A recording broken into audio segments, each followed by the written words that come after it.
200 grams of water, and we start with our temperatures at 110.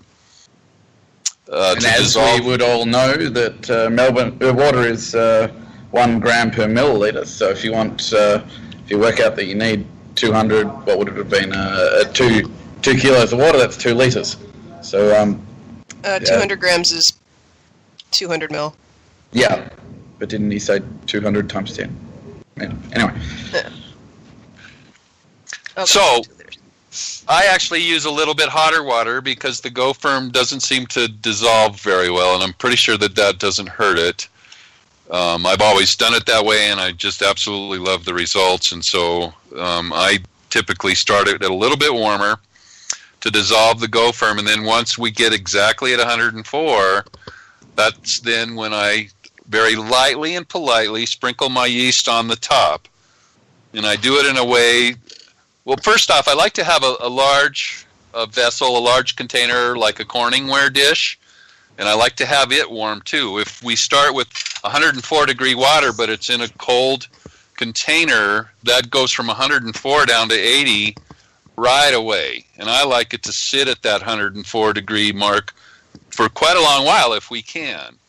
Now, the reason that the 104 is important is that if we pitch our yeast, or if we sprinkle, this is important, I sprinkle the yeast on top of the water very uniformly, and I don't stir it. I just let it sit there, and eventually it'll start to absorb water, and they'll start to fall down inside the water. I don't want to stir it up because I don't want to crush those little guys and smash them into a bunch of millions of little yeast cells all smashed together. So I just sprinkle it in there and let it sit. And eventually it takes on the water and it starts to drop down into the water. That 104 degree is important because if it's too much hotter than that, we're going to cook our yeast to death before we even get them started. Once it gets to a certain temperature less than the 104, the cell membrane is not very pliable, and so then as that balloon starts to unfold, if it's in too cold of water, it leaves creases in the cell wall.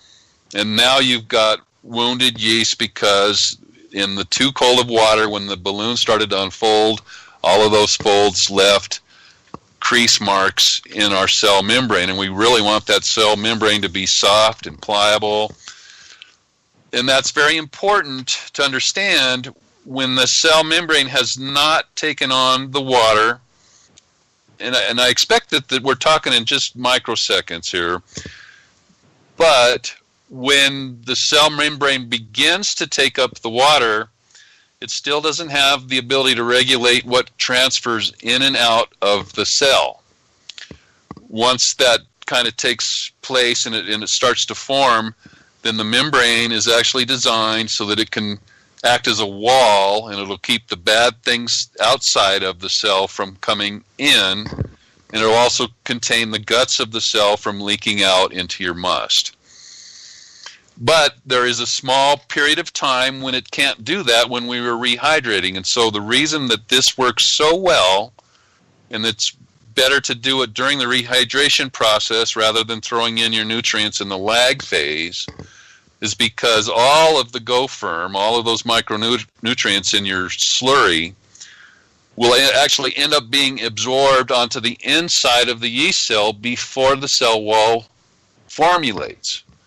And so what we've done is we've been able to kind of magically put all of the goodies in GoFirm inside the center of our yeast cell before the wall is established. And so we've put all the good stuff inside the yeast. We don't want to do distilled water. We're talking about the hardness factor of water. Distilled water will actually, when the yeast begins to absorb the water, the distilled water will rush inside the yeast cell because it's got some hardness in there. It's got some different things that were gut-loaded in the yeast when it was dried up, and I don't understand that process. But anyway, the distilled water will rush inside the yeast cell to try to equalize the hardness of the water on the outside of the cell and the inside of the cell, and it'll actually rupture and burst the cell, and all of the cell's guts will leak out into your must. Yeah, what's basically happening there is it's an osmosis kind of thing. So you've got this cell membrane with a spongy kind of exterior to it that can transfer water through there, and then you've got water which is completely empty. And as we know, nature abhors a vacuum. So you've got this water which is practically a vacuum. It's only got water molecules in it. And it sees the yeast cell, which has got nutrients and yeasty bits in there, and it's going to extract at least half of that stuff to try and balance the water to the same level as the yeast. And that's where you actually do more damage to your yeast than if you use other water. Perfect. So that's why we don't ever want to use distilled water. Now, a lot of people think it's a good idea to not use GoFirm and instead use nutrients and energizers. Anything that has DAP in it is toxic to the yeast in this formative process. The yeast salts, the DAP, the salts will get inside and it will actually burn the yeast. And so you don't want to ever use anything with any kind of DAP inside of it. I think what happens is it does the exact opposite of using distilled water. And same thing, if you've got too high of a sugar concentration in what you put your yeast into, it'll start pulling water out instead of letting water go in. Correct. So, my suggestion to you all is to either use a rehydration product. GoFirm is what I use, and I believe there's another one called ProStart that I've heard is also a good one. If you're not going to use these rehydration materials, then just use plain tap water. And I know you might think, well, tap water, that's got chlorine in it. The manufacturers actually tell us to use tap water, believe it or not. Jaden's asking about filtered hard water. I believe that would be fine, Jaden. I'm sure it would be fine. You might not even need to filter it unless you think it's exceedingly hard. I once read that, the water people have a hardness factor that they talk about. I do know this. The reason that they tell us how much water to mix with our GoFirm is they're actually shooting for a hardness factor of the water itself. And so they don't want our GoFirm watered down too much, and they don't want it concentrated too much, so that when the yeast membrane begins to take on the water and open up, we don't have the water on the outside rushing in to the cell, and we don't have the cell guts rushing out. In other words, they've got this nice equilibrium, a balance, where we don't have nature trying to create its own balance by swapping out the things on the inside and the outside of the yeast membrane. So we have the most perfect opportunity in the world to get our yeast gut loaded with all the micronutrients that they need for the long haul. This is the only time that we can do this, and by doing this, plus we'll talk about aeration in a little bit, we are really making these little guys just absolute Superman. And I can tell you this, if you start doing this and haven't been doing it, you're going to see much cleaner fermentations. They're going to be stronger, and you're not going to see that huge long tail where it takes 10 days to get most of your fermentation, and then it takes 6 more weeks to get to dry. It just really sets them up super strong, and it sets them up for the future. Once they get to the end of the fermentation and they start bucking up against that higher alcohol and the pH and all those things, what we do at the very beginning will especially pay great dividends at the end when they really start to struggle the most. So, do we have any questions from anybody out here on our live chat? No, there's nothing else come through for the moment. They're all listening with bated breath.